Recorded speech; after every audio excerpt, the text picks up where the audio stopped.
사순절을 우리가 보내고 있습니다. 사순절은 예수 그리스도께서 우리 모든 인생을 위해서 십자가 지시기 위해 고난당하신 그 기간을 그 이전에, 그러니까 십자가 죽임 당하시기 그 이전에 40일이거든요. 주일을 뺀 40일입니다. 그러니까 보통 한 46일, 7일 뭐 이 정도 됩니다.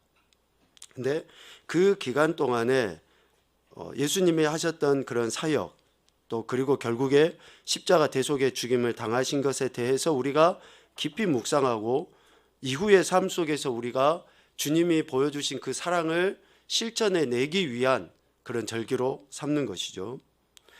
이 사순의 절기, 아니요, 예수님이 이 땅에 오시고 고난당하시고 죽기까지 하신 것이 결국은 하나님의 주권하심 속에서 이루어졌다라는 거예요. 하나님이 전적으로 주관하셔서 이런 일들이 일어난 것이다 라는 거죠. 우리가 욥기의 말씀을 계속 보고 있는데 욥도 하나님의 주권적인 허용하심 속에서 욥이 고난을 당한 거거든요. 이게 반드시 전제가 돼야지 됩니다. 우리 모든 인생은 다 고난 속에서 살아가요. 고통 속에서 살아갑니다. 죄의 값으로 인해서 힘들고 어려운 여정이 될 수도 있어요. 욥이 당했던 그 고난도 보편적으로 생각하면 그럴 수 있어요. 물론 뭐 의인은 없고 아무도 없으니까 욥도 우리하고 똑같은 사람이겠지라고 할 수 있어요. 그런데 욥은 우리와는 조금 더 다른 사람입니다. 욥기 1장에서 몇 차례 이야기했죠. 결론이기도 하고 또 서두이기도 하지만 욥은 하나님을 경외하는 사람이에요. 온전하고 정직해서 악에서 떠나버린 사람이다라고 하나님이 평가하시거든요. 이 전제하에서 욥이 당하는 고난을 보면 우리 보통의 사람들이 자기의 죄로 인해서 고난을 당하고 힘들고 어려운 것과는 조금 다른 고난의 모습이다라는 거죠. 그래서 욥이 당하는 고난은 하나님의 주권하심 속에서 이루어진 고난이다라는 거예요. 그런데 욥의 세 친구들이 욥에게 위로하고 또 욥에게 권면하려 할 때에 지난 시간에도 보았지만 보편적인 것을 가지고 욥에게 위로하고 권면하려고 합니다. 보편적인 것이 뭐 편리하기는 합니다. 이렇게 모나지 않고 두드러지 않고 그냥 무난한 거예요. 그런데 이 무난하다라고 해서 그것이 모든 사람들에게 그대로 적용되고 진리다라고 말을 하면 매우 위험한 겁니다. 보편적일 수 있지만 그것이 진리는 아니거든요. 사람들이 보통 생각하는 것이 대부분 그럴 수 있어. 하지만 그것이 진리는 아니라는 거예요. 욥이 당하는 그 고난에 대해서 보편적으로 죄인은 벌받아, 의인은 보상해줘, 권선징악이라든지 인과응보로만 생각을 해버리면 욥이 당하는 그 고난에 있어서 하나님이 욥에게 주신 고난의 의미, 그리고 그를 통해서 우리가 깨달아야 될 고난의 참된 의미를 우리가 제대로 알 수 없게 된다는 것이죠. 그래서 욥이 당하는 그 고난은 하나님의 주권적인 허용하심 속에서 있는 고난이다라는 것을 살펴볼 필요가 있는데, 오늘 4장에 이어서 5장에 엘리바스가 욥에게 위로하고 권면한다라고 하면서 말들을 이어갑니다. 엘리바스가 욥의 고난을 보면서 일반적인 죄인들이 당하는 고난으로 보고 있어요. 그러니까 욥 네가 무엇인가 잘못하고 무엇인가 죄를 지었으니까 지금 자녀들도 다 죽었지, 재산도 다 도둑질 당했지, 또 네 몸에는 그렇게 병이 들었지 하는 것 아니겠느냐라고 엘리바스가 생각을 하는 거예요. 죄인이 당하는 그런 보편적인 고난 틀림없이 있죠. 엘리바스는 거기에 근거해서 이야기를 해나가는데, 일반적인 죄인들이 당하는 고난을 크게 4가지 정도로 오늘 본문에서 이야기를 합니다. 첫째는 1절에 보면 기도해도 응답이 없어요. 기도해도 응답이 없어요. 너는 부르짖어 보라. 네게 응답하는 자가 있겠느냐? 없다는 거예요. 아니 네가 죄를 지었는데 누가 부르짖는다고 해서 기도한다고 해서 그것을 누가 듣겠어? 하나님이 들으시겠어?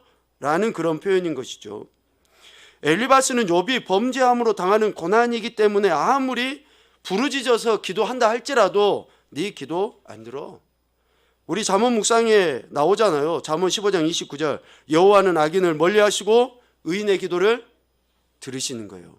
그러니까 악인의 기도, 죄인의 기도 하나님 안 들으셔요. 그래서 우리는 이런 말씀을 통해서 우리 자신에게 적용을 해보는 거예요. 왜 내 기도가, 왜 내 삶이, 내가 혹시 진짜 하나님 앞에 제대로 되지 못한 것은 없는지, 내가 하나님 말씀에 올바르게 바른 태도를 취하지 못한 것은 없는지, 이것을 우리는 점검할 필요는 있는 거죠. 보편적으로는 그렇기 때문에 그러는 거예요. 보편적으로는 하나님께서는 악인의 기도를 듣지 않으셔요. 멀리 하셔요. 그러나 의인의 기도는 들으십니다. 그래서 엘리바스는 욥에게 이렇게 이야기한 거예요. 야, 네 기도한다고 해도 하나님 들으시겠어? 네가 회개하지 않는데 너의 죄로 인해서 당하는 이 고난 때문에 이런 엄청난 아픔이 있고 시련이 있는데 네가 회개하지 않으면 되겠냐? 라고 하면서 지금 욥을 정죄하는 것이죠. 두 번째로 보면 일반적인 죄인들이 당하는 고난은 뭡니까? 2절 말씀을 통해서 볼 때 분노가 미련한 자를 죽이고 시기가 어리석은 자를 멸하느니라. 즉 분노와 시기와 원망이 파멸의 길이라는 거예요. 분이 있고 원망하고 시기하고 하는 것으로 지금 네가 고난당하는 거야 라고 욥을 정죄하는 거죠. 여러분, 우리 안에 있는 이런 분, 시기, 원망, 결국은 고난을 자초하게 되어 있습니다. 원망하는 거요, 불평하는 거요, 우리 입에서 나오는 이 불평 별로 아닌 것 같잖아요. 그런데 결국은 그 불평이 내 영혼을, 내 육을, 또 내 모든 삶의 관계의 터전들을 다 파괴시켜 버리거든요. 그래서 우리의 입술을 조심해야 되는 것에 대해서 늘 성경은 이야기를 하는 것이죠. 그래서 엘리바스는 욥이 당하는 그 고난을 보면서 야, 내 안에 분이 있었던 거 아니야? 너가 시기하고 질투하고 원망하고 네가 하나님을 믿는다고 하면서도 여전히 그랬던 것 아니야? 오늘 우리들도 다시 한번 우리 자신들을 점검해 봐야죠. 내가 진짜 내 마음 안에서부터 무엇인가 불편함이 있고 분을 내고 시기하고 원망하는 것들은 없었는지, 그래서 우리는 이러한 것들을 통해서 점검해야 되는 것이고요. 세 번째는 엘리바스는 일반적인 죄인들이 당하는 고난을 뭐라고 이야기하냐면 평안이 없는 것으로 이야기해요. 평안이 없는 것. 4절 말씀에 보면 그의 자식들은 구원에서 멀고 성문에서 억눌리나 구하는 자가 없으며 라고. 평안이 없어요. 늘 안절부절해요. 요동치는 거죠. 딱 어떻게 진중함이 없어요. 죄를 지은 사람들은. 죄인들의 가장 큰 특징이 뭔지 아시죠? 눈동자가 막 굉장히 이렇게 움직여요. 안정이 안 돼 있거든요. 어디를 볼 수가 없어요. 볼 수가.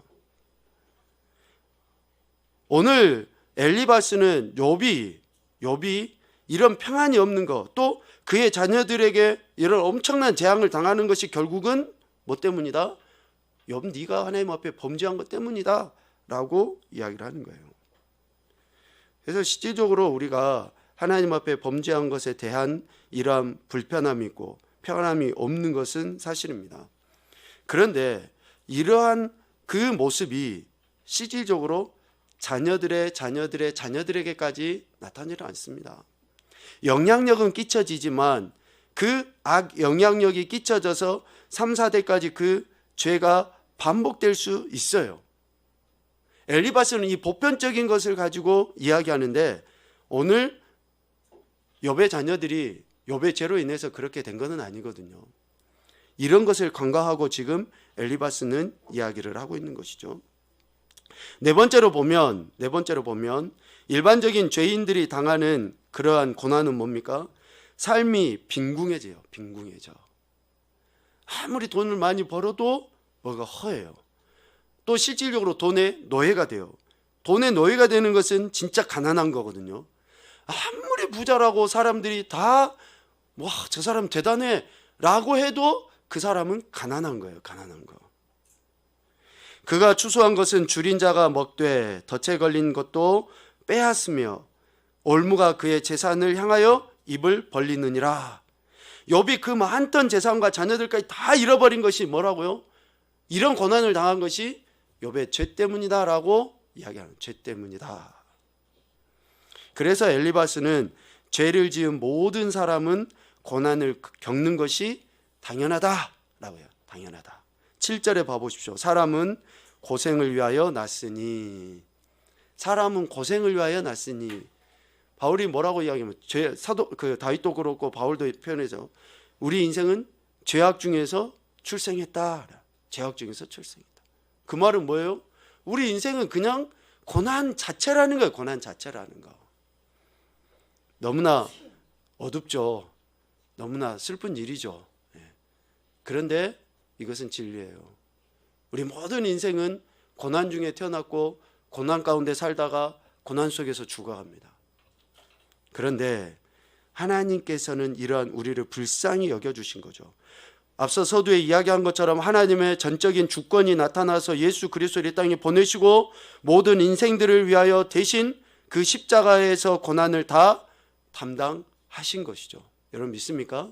그래서 우리가 기뻐하고 즐거워하는 거예요. 여전히 우리가 고난 속에서 태어났지만 그럼에도 불구하고 기뻐하고 즐거워하고 감사하고 찬양하고 아버지 하나님 나라를 소망하게 되는 것은 하나님의 전적인 주권하심 속에서 예수 그리스도가 이 땅에 오셨고 그렇게 사역을 하셨기 때문이라는 거예요. 그것을 믿는 자들에게는 영생이 있다라고 이야기하지 않습니까? 소망이 있다라고 하지 않습니까? 여러분 소망이 있습니까? 여러분 정말 기쁨이 있습니까? 우리 안에 이러한 하나님의 은혜가 있다는 것은요, 더 이상 우리가 비록 세상 사람들이 말하는 고난이라고 이야기하고 오늘 엘리바스가 이야기하는 것처럼 우리를 정죄하듯이 네가 죄 때문에 그렇다라고 우리를 비난하고 평가할는지는 모르지만 하나님이 우리를 보시기에는 예수 그리스도로 말미암아 우리를 의롭다라고 인정해 주시는 거예요. 의롭다라고. 그래서 어쩌면 오늘 우리도 여전히 우리의 연약함과 죄로 인해서 고난을 당한 것도 있겠지만 우리의 믿음을 더욱더 정금과 같게 하시기 위해서 하나님이 우리를 테스트하는 가운데 있는 고난도 있다라는 것을 우리들은 생각을 해야 됩니다. 여러분 축복합니다. 여러분 삶 가운데 수없이 많은 힘듦과 어려움과 고난과 갈등이 있어요. 남편이나 아내나 자녀나 물질이나 건강이나 이런 모든 것들이 있을 수 있어요. 그러할 때에 내 믿음을 하나님이 지금 훈련해 가시고 보다 더 멋진 그리스도인으로 세워가게 하시기 위해서 나를 이렇게 테스트하고 계신다라는 그런 생각을 갖고 우리가 더 아버지께 가까이 나가야 되죠. 오늘 엘리바스는 이런 보편적인 그러한 생각을 가지고 죄인이 당하는 고난에 대해서 서술하고 있습니다. 그러면서 8절에 뭐라고 이야기하냐면요, 오늘 본문이죠. 엘리바스 나라면 하나님을 찾겠고 내 일을 하나님께 의탁할 것이다 라고 이야기해요. 고난을 당한 상황에서 쓸모없이 불평하지 않고 욥이 자신의 그 고난당하는 그 시기를 원망했잖아요. 한탄했잖아요. 그런 모습을 엘리바스가 듣고 적어도 나라면 니처럼 불평하지 않고 쓸모없이 허송세월하지 않고 하나님을 찾겠고 하나님께 기도하겠다라고 이야기해요. 참 대단히 멋지죠. 네, 대단히 멋진 엘리바스의 표현입니다. 시편 50편 15절 말씀에도 이런 말씀이 있죠. 우리 한번 읽어볼까요? 시편 50편 15절입니다. 시작.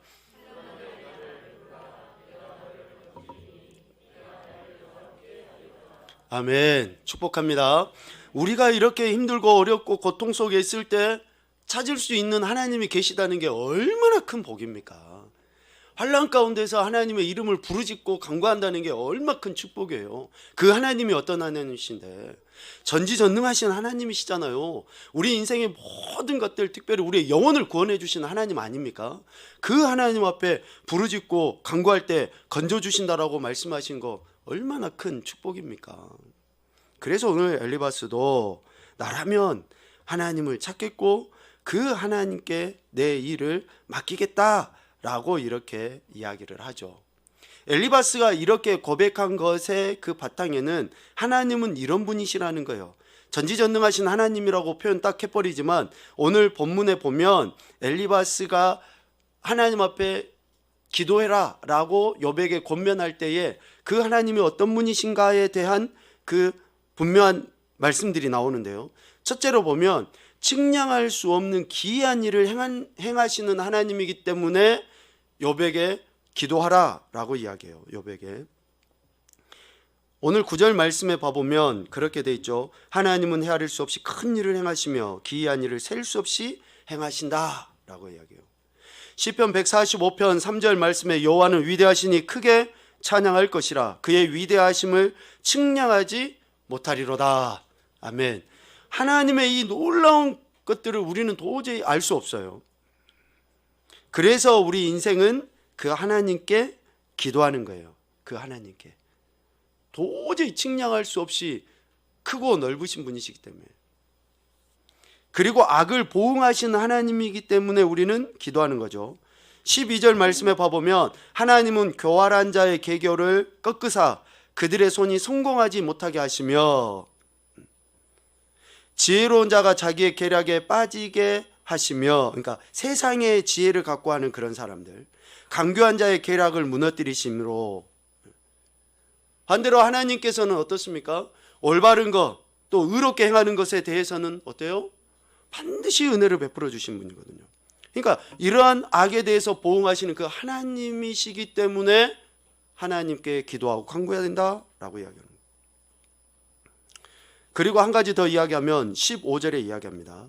가난한 자를 이끄는 하나님이시라는 거예요. 가난한 자를 이끄는 하나님. 하나님은 가난한 자를 강한 자의 칼과 그 입에서 또한 그들의 손에서 구출하여 주신다라고 이야기하죠. 그러니까 엘리바스가 지금 오늘 욥에게 한 이야기는 뭡니까? 보편적으로 맞아요. 야, 너가 환난당했냐? 그럼 하나님께 부르짖어라. 그 하나님은 어떤 하나님이시냐? 측량할 수 없이 위대하신 그 하나님 아니냐? 네가 믿는다면 그 하나님께 기도해라. 그런 거 아니에요? 가난한 자, 연약한 자, 병든 자, 소외된 그 모든 인생들의 아버지가 되시는 그 하나님 아니시냐? 그러니 야, 네가 지금 고난당했으면 하나님께 부르짖어 기도해야 될 거 아니냐? 당연히 맞는 이야기예요. 맞는 이야기. 그래서 오늘 우리도 하나님께 기도하는 것입니다. 그래서 오늘 우리도 우리 인생에 대한 하나님의 사랑과 그 관심을 놓지 않으시는 아버지 앞에 우리의 상황과 환경과 형편에 어떠하든지에 상관없이 우리는 그 하나님께 기도하는 것이죠.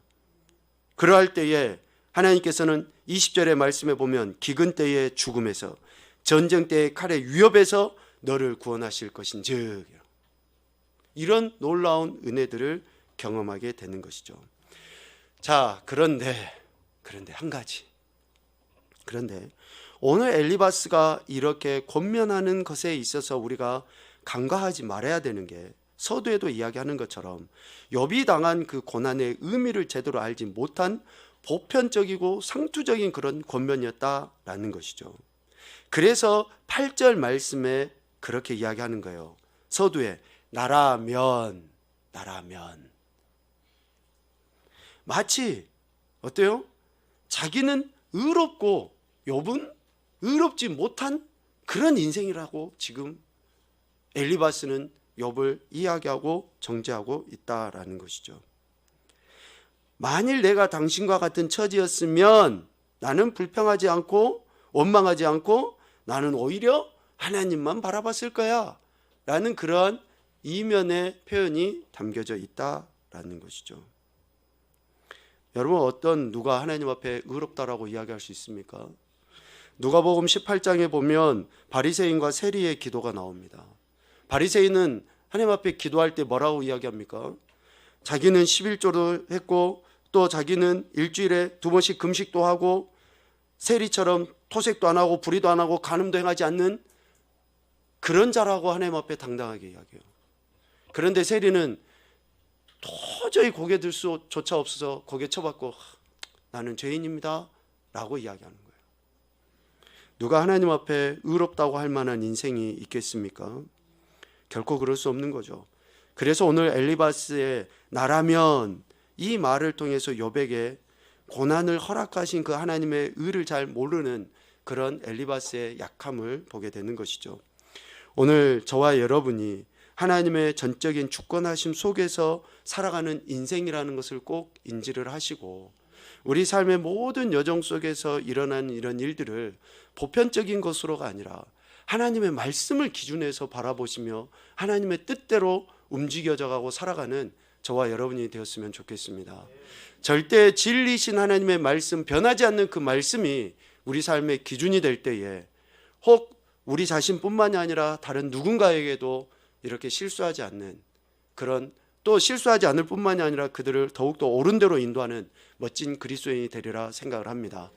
오늘 이러한 말씀을 통해서 우리에게 주시는 교훈을 생각해 보며 하나님의 영광을 드러내는 우리 항상의 모든 가족이 되시기를 주님의 이름으로 축복합니다.